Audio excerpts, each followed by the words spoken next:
네, 김원의 괴담원 3화입니다. 오늘은 실제 사건을 먼저 얘기를 하면서 진행을 좀 해보고자 합니다. 정신질환을 앓고 있는 사람 중 이상한 그림을 그리는 경우가 종종 있다고 합니다. 보시는 사진, 에드워드 셀먼드라는 사람의 사진입니다. 그는요, 28세의 나이에 중증 정신질환을 진단받았는데요. 잘 봐주십시오. 그가 그린 그림입니다. 파란 바탕에 초록색 옷을 입은 한 남성의 그림. 눈에 띄는 것은 머리카락 대신 뇌를 그대로 표현했다라는 점입니다. 어떤 다른 이유가 있는 걸까요? 정신건강 전문가는 보통의 사람의 머릿속에 뇌가 있다, 당연히 그렇게 알고 있는데 그걸 인물화해 뇌를 그리는 사람은 없다라고 말을 합니다. 당연한 얘기죠. 피부에 가려져서 눈으로는 볼 수 없기 때문입니다. 그런데 에드워드 같은 환자 중에는 보이지 않는 그 내부를 그리는 사람들이 많이 있다고 하는데요. 뇌나 장기를 그리거나 식물의 뿌리 부분을 그린다거나 집의 뼈대 같은 걸 그리는 것이죠. 그 이유가 있었습니다. 정신건강의학적으로 눈에 보이는 것과 눈에 보이지 않는 것, 그걸 구별하지 않는 겁니다. 이걸 더 넓게 이야기해보면 현실과 상상에 대한 구별이 모호한 상태이기 때문입니다. 우리도 가끔 TV 방송을 보다 보면 그림으로 심리치료를 하는 모습들을 볼 수가 있는데요. 그 배경은 사람의 심리 상태가 그 그림에 투영되기 때문이라고 합니다. 자, 그럼 말이죠. 지금 보여드린 이 그림, 여러분은 어떻게 보이시나요? 약 16년 전 한 블로그에 올라온 그림입니다. 굳이 떠올린다면 꽃인가? 정도는 생각날 수도 있겠지만 그마저도 낙서에 가까운 그림이니까 어린아이가 그린 건가 라는 생각도 듭니다. 그런데 이 그림에도 분명 내면이라는 건 존재할 것 같은데요. 여러분은 이 그림에서 그 내면, 무엇을 알아내실 수 있을까요? 어떤 누군가는 정서적으로 많이 불안하구나. 어떤 누군가는 엄청 어린아이 아닐까요? 색깔만 구별하고 그냥 그림을 그리는 실력이 떨어져서 그럴 수도 있죠. 다양한 추측이 나올 것 같습니다. 자, 그럼 16년 전 그날의 그 글이 있던 블로그, 무슨 일이 있었는지 자세히 살펴보도록 하겠습니다. 일본의 유명 웹사이트 채널인 이 채널, 그곳에 너희가 좋아하는 사이트 좀 알려줘 라는 게시글에 수많은 댓글이 달리게 됩니다. 그런데 그중 185번째 댓글은 다른 댓글과 다르게 아주 간단 명료하게 적혀 있었죠. 사라지는 카나의 일기. 블로그를 검색해보니 진짜로 있었습니다. 간단한 디자인의 기본 폰트, 개인 블로그 화면이었죠. 블로그에는 9월 4일 밤 9시 32분 최근 게시물이 하나 있었습니다. 이 글을 눌러보니 앞서 보여드렸던 그 형체를 알 수 없는 사진 한 장과 글이 함께 적혀 있었죠. 카나는 이제야 열이 내렸다. 하지만 먹는 양이 어제보다 적어 걱정이다. 이불에 실수를 좀 했다. 어쩔 수 없다. 사진은 카나가 오늘 그린 그림인데 보면 힘이 절로 난다. 나도 힘을 내야지. 켄토.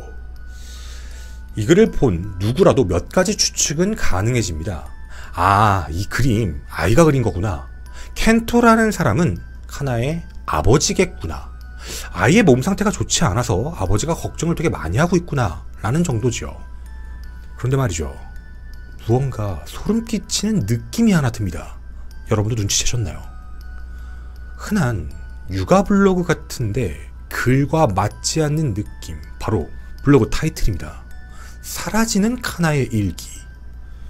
게시글이 처음 올라온 시점은 이 글에 4개월 전 처음 뵙겠습니다 라는 글로 시작합니다.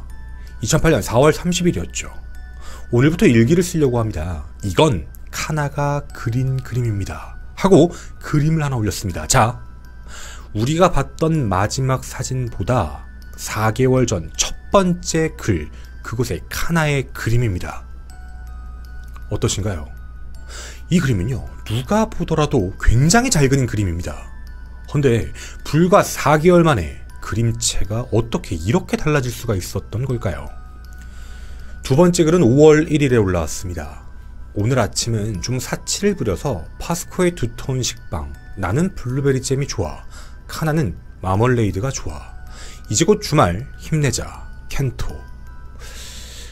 눈에 띄는 것은요. 자, 우리는 마지막 글을 이미 봤습니다. 근데 이때까지는 카나가 아프다라는 내용이 아예 없지요. 그냥 일상 기록만 남겼습니다. 그런데 5월 2일 그림이 다시 등장합니다. 카나는 그림을 잘 그려요. 꽃을 자세히 보고 그리니까 완전 똑같이 생겼다. 다음엔 내 얼굴도 그려줘라고 했더니 마음이 내키면 이라고 했습니다. 켄토. 사실 다른 문제를 찾는다라는 느낌은 아니었는데요. 문제는 그 다음 5월 3일의 글부터입니다. 매우 충격적인 내용이었습니다.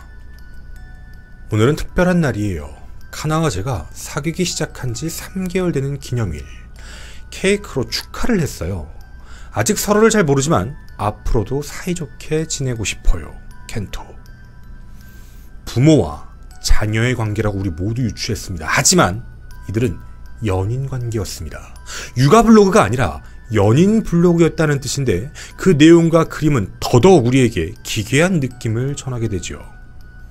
이후 카나의 그림도 올라오지 않고 영화를 봤다, 물건을 샀다 등 흔한 연인 블로그의 형태로 글이 업로드가 됐습니다.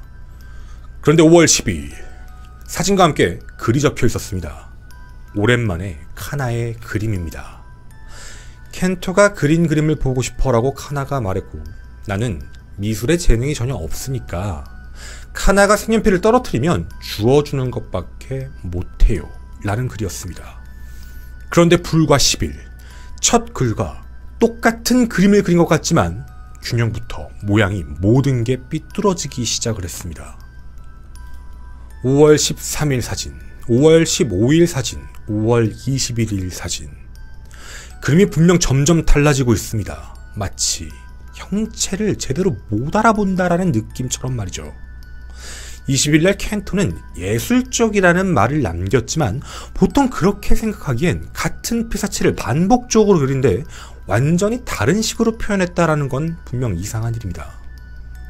그 다음 글은 5월 29일. 내용은 이렇게 적혀 있었습니다. 카나는 지금 마음의 병을 앓고 있다. 요 한 달간 대화가 통하지 않는 일이 잦았고 전에 비해 카나는 표정이 없어졌다. 우리는 함께 살면서 불안하고 힘이 든다. 하지만 카나를 좋아하니까 매일 열심히 돌보고 있다. 마지막으로 이건 카나가 그린 그림이다. 그렇습니다. 그림이 좀 이상하게 나왔던 것, 카나의 병 때문이었겠죠. 켄토의 글대로 생각을 해보면 정신질환을 앓고 있는 카나가 점차 그림을 이상하게 그리고 있다라는 점입니다. 6월 10일, 6월 28일, 7월 11일, 8월 16일 누가 보더라도 카나의 상태는 점차 악화되고 있는 모습입니다. 자, 그런데요, 여기까지. 우리 보통 이런 글을 보게 되면 문득 드는 생각이 하나 있습니다. 겉으로 걱정하고 헌신하는 글들을 남기는 모습의 켄토지만 남는 의문점 하나. 아니, 이 정도까지 심각해지고 있는데 왜 병원에 데리고 가지 않을까라는 궁금증입니다. 병원에 데려가지 못할 만큼 상태가 안 좋은 건가? 아니면 그 정신질환 자체가 더 이상 케어가 안 돼서 그러는 걸까? 너무 좋아하고 사랑해서 사람들에게 그런 모습을 보이고 싶어 하지 않는 걸까? 그런 의문점이 남은 채 9월 18일 이 글을 끝으로 더 이상의 활동은 없었습니다. 카나와 제대로 대화한 건 언제가 마지막이었을까? 그러고 보니 언젠가 켄토가 그린 그림을 보고 싶다라고 말했었지. 나는 그림이 서툴지만 열심히 그려봤다. 역시 잘 안 그려지네, 켄토. 마지막 그림은 켄토가 그렸습니다. 그리고 이 글을 끝으로 어디에서도 흔적은 나타나지가 않았죠. 켄토는 이 그림을 왜 그렸던 걸까? 사진을 다시 한번 자세히 봐주십시오. 이 사진 무언가 어딘가 이상하지 않나요? 그대로 두기엔 누구라도 찜찜한 마음이 들 수밖에 없는 상황이었습니다. 결국 인터넷 커뮤니티를 수소문한 끝에 이 내용에 대해 한 가지 힌트를 알 수가 있었죠. 카나가 처음에 그렸던 그림, 병에 있는 조그만 노란색 꽃을 기억하실 겁니다. 2008년 4월 한 달력 사진이라는 제보였습니다. 실제로 존재하는 피사체가 아니라 사진이었죠. 헌데 그림은 그 이후 갑작스럽게 바뀌었습니다. 분홍색이었죠. 5월 달력입니다.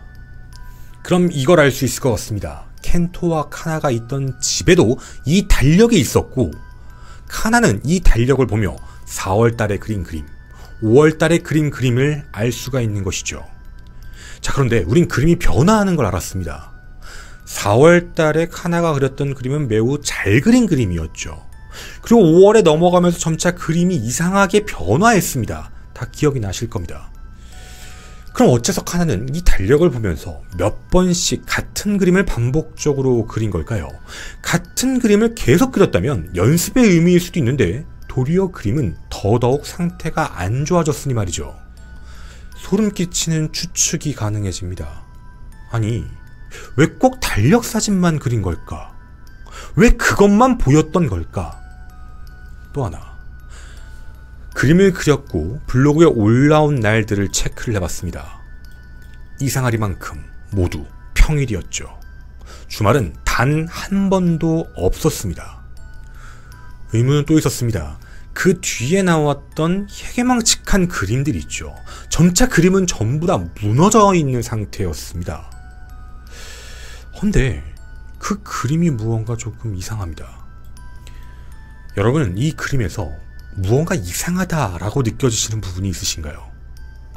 무언가를 보고 그렸다. 좋습니다. 그런데 그 모습 자체가 점차 깨진다라는 건 알겠습니다.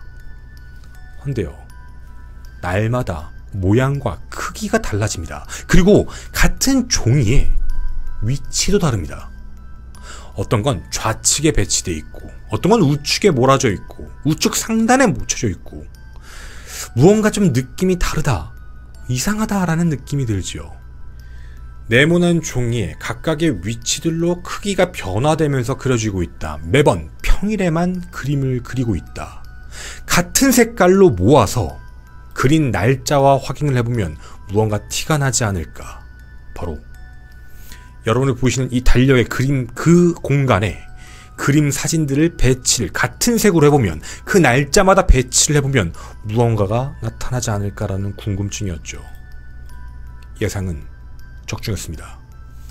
매달 그린 그림을 그 달력 그린 날에다 그림을 배치했습니다. 그랬더니 글자가 나타납니다. 글자는 도와줘 라는 글자였습니다. 카나는 구조 메시지를 만들었던 겁니다. 그런데요, 이 블로그에서 가장 의문이 남은 것 하나, 모든 그림에서 유일하게 제외되는 그림이 딱 하나 있죠. 바로 켄토가 그린 그 그림입니다. 특이하다, 특이하지 않다, 뭐 이런 식으로 생각할 수도 있지만, 보통 나무를 그릴 때 절단된 면 자체를 티나게 그리지는 않지요. 왜 이런 그림을 그린 걸까? 그럼 우린 처음에 얘기했던 한 사건을 다시 가지고 오도록 하겠습니다. 실제로 정신적인 문제는 누구에게 있었던 걸까? 카나는 정신이 멀쩡했던 겁니다. 도리어 정신병이 있었던 건 켄토라는 가능성이죠. 해서 카나는 켄토를 속여야만 했습니다. 자신이 외부에 메시지를 남길 수 있는 방법은 단 하나. 자신이 그린 그림을 연인 블로그 같은 데 올려주니까 그걸 일부러 점점점 정신 상태가 안 좋아지는 걸 티를 내면서 각각의 평일마다 그림을 그리며 하나의 시그널 신호를 외부에 보내고 있었던 것이죠. 유사한 사례가 있었습니다. 1980년 미국에서 일어났던 제인 실종 사건.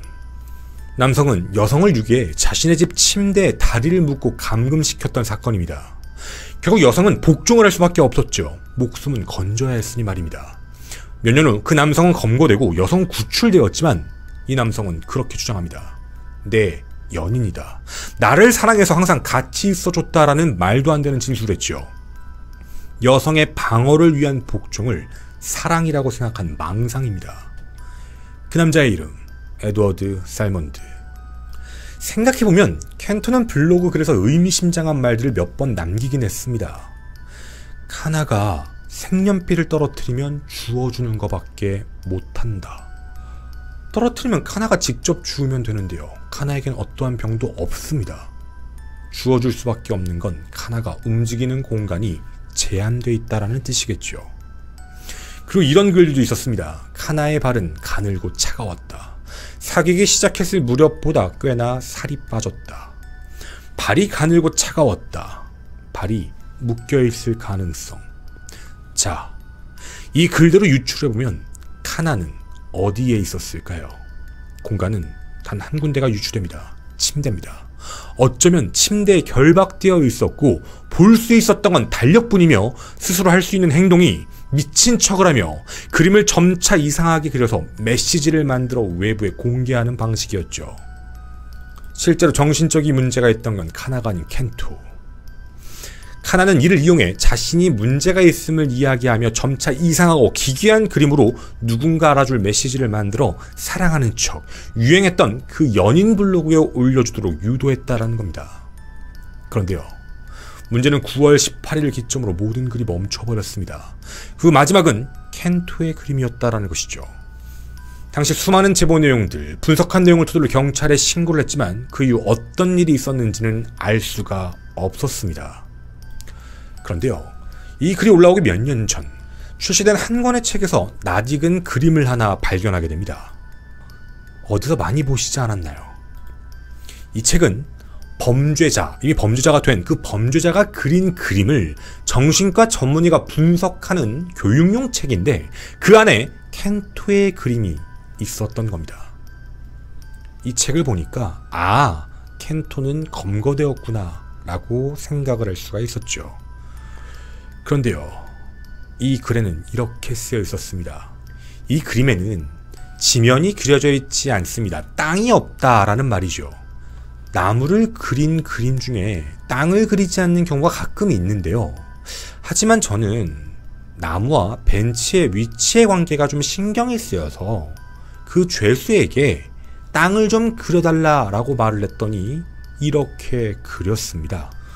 처음엔 땅 위로 빠져나온 뿌리를 그린 줄 알았습니다. 그런데 그게 아니었죠. 기억나시나요? 본래 보이지 않을 곳, 땅속에 묻힌 뿌리를 그려버린 겁니다. 밖에서 보이지 않는 내면을 그리는 그림, 자주 발견되는 현실과 상상의 구별이 모호해진 정신질환자라는 것이죠. 그리고요, 또 하나의 특징이 있습니다. 잘려나간 나뭇가지. 심리학에서는 나뭇가지는 타인이나 사회에 다가가기 위한 그 손을 상징한다라고 이야기를 합니다. 잘려나간 부분들은 타인에게 갈 수가 없다.